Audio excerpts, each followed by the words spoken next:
Assalamualaikum warahmatullahi wabarakatuh. Waalaikumsalam.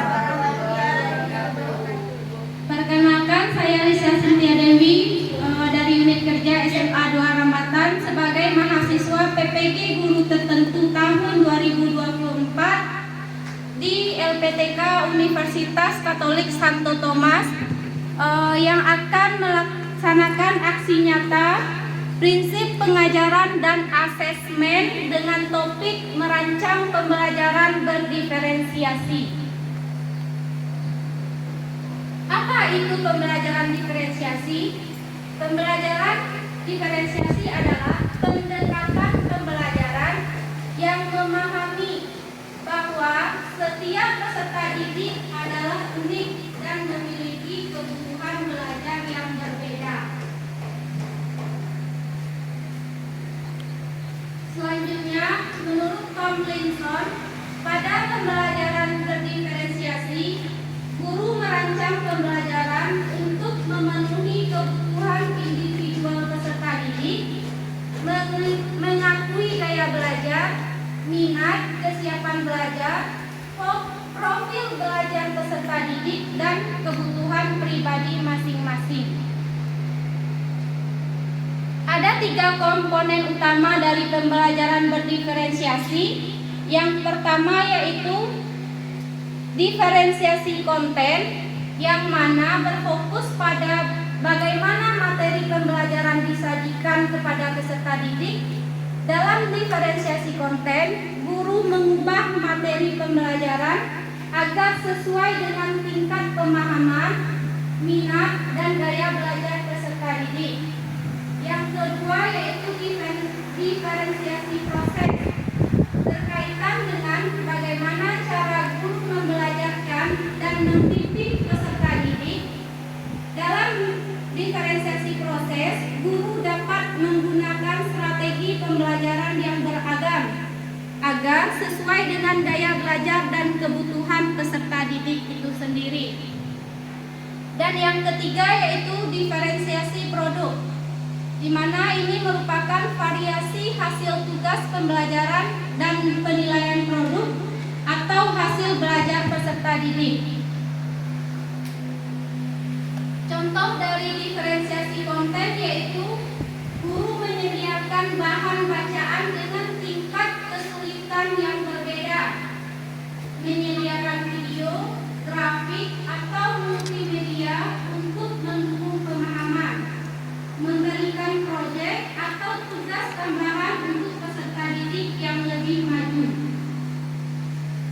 Contoh pada diferensiasi proses yaitu menggunakan stasiun belajar atau relasi aktivitas untuk memenuhi gaya belajar yang berbeda, mengadakan diskusi kelompok kecil untuk mendukung kolaborasi, menyelenggarakan pembelajaran berbasis proyek untuk memfasilitasi pemahaman konsep. Sedangkan contoh yang ketiga, diferensiasi produk yaitu memberikan pilihan dalam format penugasan seperti laporan tertulis, presentasi, atau proyek visual, memungkinkan peserta didik untuk membuat produk kreatif yang mencerminkan pemahaman mereka.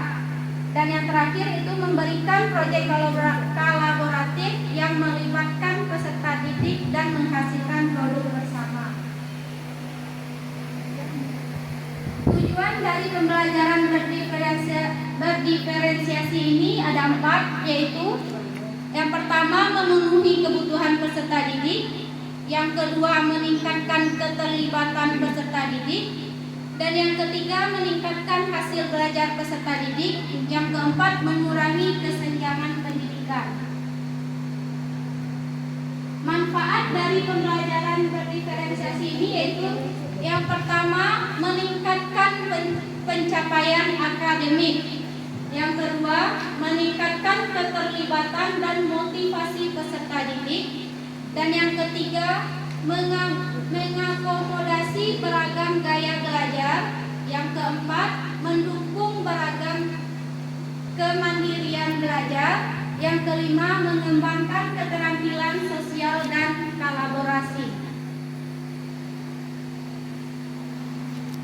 mana rancangan pembelajaran berdiferensiasi ini dimulai dari analisis kebutuhan peserta didik.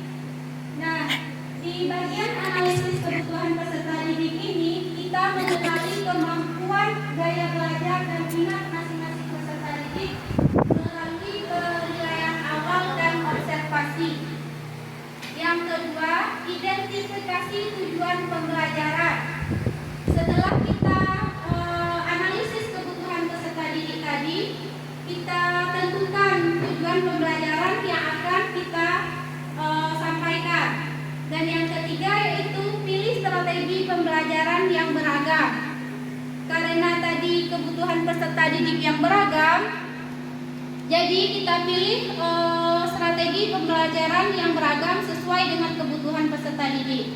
Dan yang keempat yaitu penyesuaian materi pembelajaran. Yang kelima, penilaian yang beragam. Dan yang keenam yaitu dukungan dari pihak terkait seperti bimbingan atau pendampingan terhadap peserta didik, orang tua dan lingkungan belajar. Sekian penyampaian aksi nyata saya pada hari ini. Atas perhatiannya saya ucapkan terima kasih. Saya ucapkan dengan Assalamualaikum warahmatullahi wabarakatuh. Waalaikumsalam warahmatullahi wabarakatuh. Baiklah Bapak Ibu, setelah pemaparan yang saya berikan tadi, saya minta kesediaan Bapak Ibu untuk memberikan umpan balik tentang materi yang saya berikan.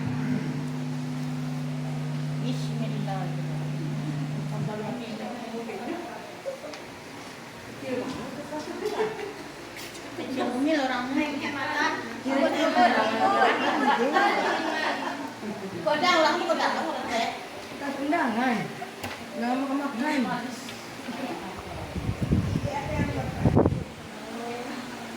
Orang dah, nih orang apa anak? Orang yang belum tuh ya dapat kate. Balik.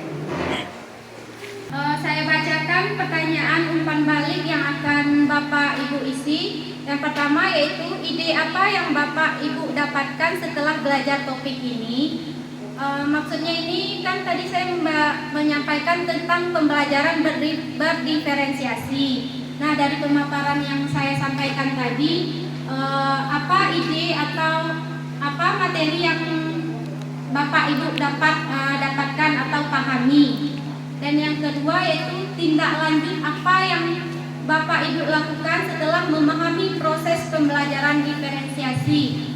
Maksudnya di sini setelah saya sampaikan tadi, Bapak Ibu mau juga mencobakan bagaimana pembelajaran diferensiasi itu di kelas atau sebelum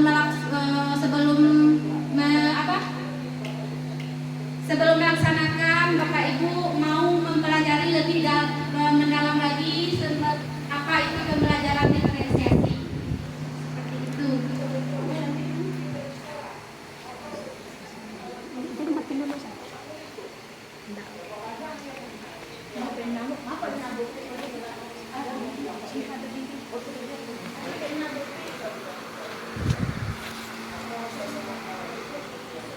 Bagaimana Bapak Ibu sudah selesai mengisi umpan baliknya? Sudah, Bu. Terima kasih Bu. Terima kasih Bu. Kasih Bu.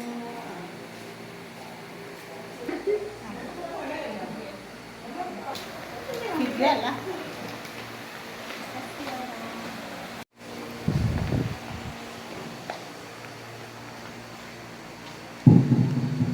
Terima kasih Bapak Ibu semua yang telah memberikan umpan balik untuk aksi nyata saya pada hari ini. Semoga apa yang saya sampaikan dapat bermanfaat bagi kita semua.